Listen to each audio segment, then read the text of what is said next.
সময় থাকতে ভালোবাসার মানুষের মূল্য দিতে শিখুন। এমনও তো হতে পারে সে আজ আছে কাল নাও থাকতে পারে। আজকে আমি তোমাদের এমন একটি স্টোরি শোনাবো যেটা শুনে আমি নিজে চোখের পানি ধরে রাখতে পারিনি। আজকে এই স্টোরিটা লিখে পাঠিয়েছে ভাইয়াটার হয়ে আমি গল্পটা আপনাদের বলে শোনাবো। তো শুরু করি। বাহির থেকে আড্ডা দিয়ে বাসায় আসলাম। এমনিতে বাবা মা গ্রামে থাকে, চাকরির জন্য আমি শহরে কোনো এক ফ্ল্যাটে থাকি। কিন্তু রাত 9টা বাজলে বাড়ির থেকে কল দিত, বক বক করতো এত রাতে বাহিরে আড্ডা দেই কেন, অথচ তখন বাজে রাত 9টা। আসলে 9টা তেমন বেশি না, তবে পরিবারের কাছে একটা চিন্তার বিষয়। কি করে সে? যাই হোক, বাসায় ঢুকে ফ্রেশ হলাম, তখনই মোবাইলটা কেঁপে উঠলো। যে দেখি প্রিয় মানুষটার কলটা রিসিভ করলাম ভয়ে ভয়ে, কেননা একটু আগে তাকে রিক্সাতে উঠিয়ে দিয়েছি বাসার দিকে। আর এত জলদি কল রিসিভ করার পর সোজা বলে উঠলো, নিচে আয়, তাও তুই করে। আমি বলছি কেন? তার একটাই কথা, তুই নিচে নামবি নাকি আমি তোর বাসায় আসবো। বাসায় বারান্দায় গিয়ে দেখি রিক্সা নিয়ে বসা সে। তার বায়না তাকে বাসায় দিয়ে আসতে হবে। বললাম, তুমি আগে কেন বলনি? তার এক কথা, নিচে নামবি না বাসায় ঢুকবো। বাসা থেকে বের হওয়াটা সহজ নয়, কেননা বাড়িওয়ালা করা নির্দেশ রাত 11টার পর বাহিরে থাকতে পারবো না, আর থাকলেও গেট লক হয়ে যাবে, ঢুকতে পারবো না। যাই হোক, রাত বাজে 9টা, হাতে এখনো আরো 2 ঘন্টার সময়। বের হয়ে রিক্সায় উঠে তাকে তার বাসায় নামিয়ে দেয়, আর সে ততক্ষণ আমার কাঁধে মাথা রেখে তার স্বপ্নের কথা বলে যাচ্ছে। দেখতে দেখতে তার বাসার সামনে চলে আসলাম। পরের দিন কল, আজকে কি ঘুরতে বের হবা? আমি বললাম আজ অফিস আছে, তারপরের দিন যাব। সে বলল আচ্ছা ঠিক আছে।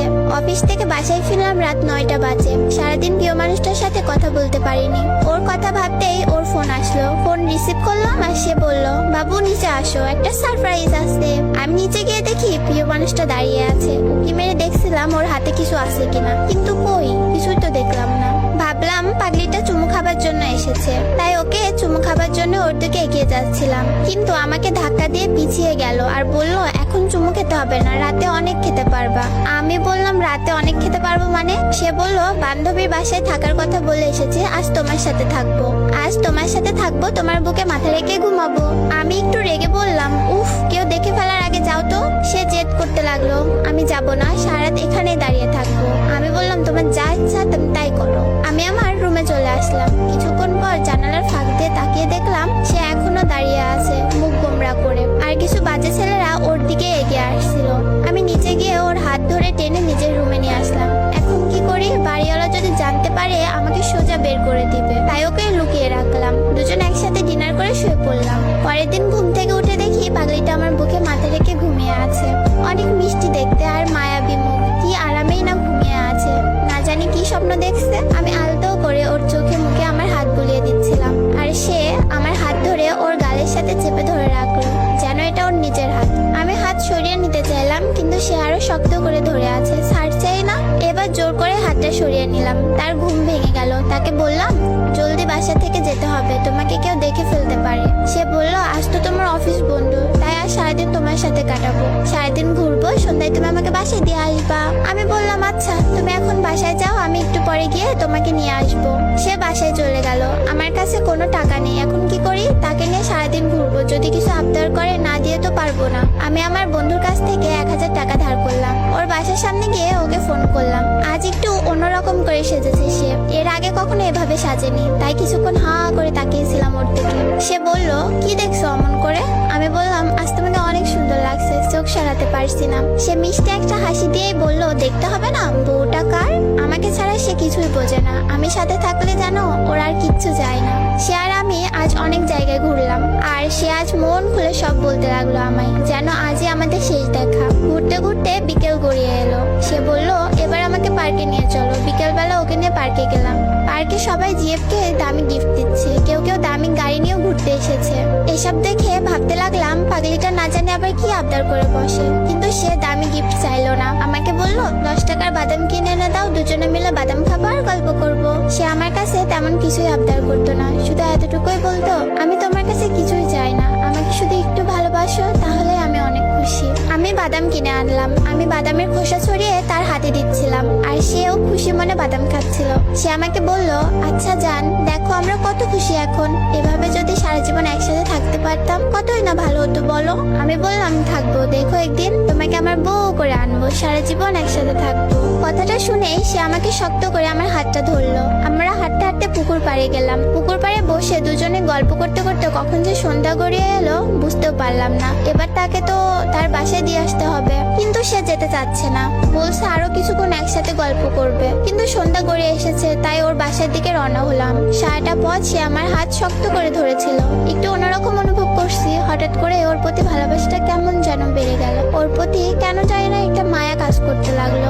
হাঁটতে হাঁটতে ওর বাসার সামনে চলে এলাম। এবার সে আমার কপালে একটা চুমু খেলো আর বলল, এবার তুমি দাও। আমিও তার কপালে একটা চুমু দিলাম। আমাকে বিদায় জানিয়ে সে বাসার ভেতরে ঢুকে পড়লো। আমিও আমার বাসার দিকে রওনা হলাম। বাসায় গিয়ে ফ্রেশ হয়ে ডিনার করে ঘুমিয়ে পড়লাম। পরের দিন সকালে তার কথা ভেবে ফোনটা হাতে নিলাম, কিন্তু কোনো মেসেজ নেই। রোজই মেসেজ দিয়ে ঘুম ভাঙাতো, আজ কোনো মেসেজ নেই। মনে মনে ভাবলাম হয়তো ব্যস্ত আছে বা ঘুম ভাঙেনি এখনো। আমি অফিসে চলে গেলাম। বাসায় ফিরে ফোন করলাম, কিন্তু ফোন বন্ধ।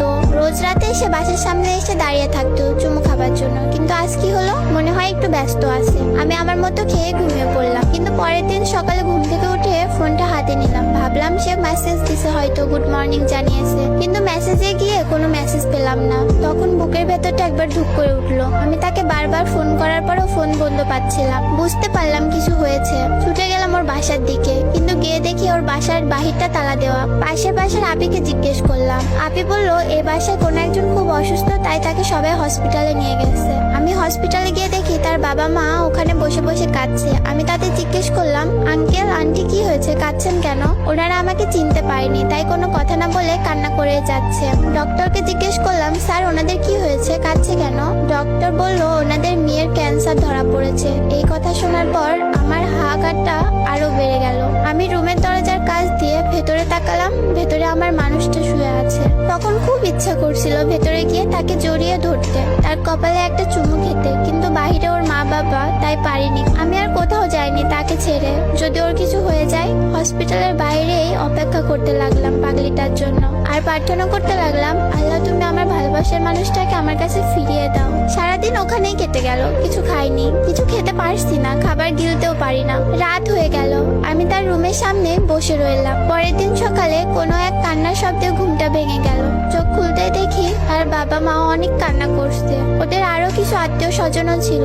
সবার কান্নাকাটি দেখে অনেক ভয় করছিল আমার। আস্তে আস্তে ওর রুমের দিকে এগিয়ে গেলাম। এবার দরজার ফাঁক দিয়ে ভেতরে তাকালাম। তাকিয়ে দেখি সে আর বেঁচে নেই, না ফেরার দেশে চলে গেছে। আমি কান্না করতে পারছি না, কি করবো বুঝতে পারছি না। বিশ্বাস করতে পারছি না যে প্রিয় মানুষটা আর বেঁচে নেই। তখন মনে হচ্ছিল কেউ আমার বুকের মধ্যে হাতুড়ি পিটাচ্ছে। সকাল 10টা বাজে তার জানাজা হলো। সেদিন আমার সারাটা দিন কিভাবে কেটেছিল মনে নেই। এবার হাঁটতে শুরু করলাম। কোথায় যাচ্ছে নিজেও জানি না। বুকের বাঁ পাশে তীব্র ব্যথা করছে। ভিড়ের মধ্যে নিজেকে খুব একা মনে হচ্ছিল। মনে হচ্ছিল আমার জীবন থেকে অনেক বড় কিছু হারিয়ে ফেলেছি। হাঁটতে হাঁটতে পৌঁছে গেলাম পুকুর পাড়ে, যেখানে বসে রোজ আমি তার সাথে গল্প করতাম।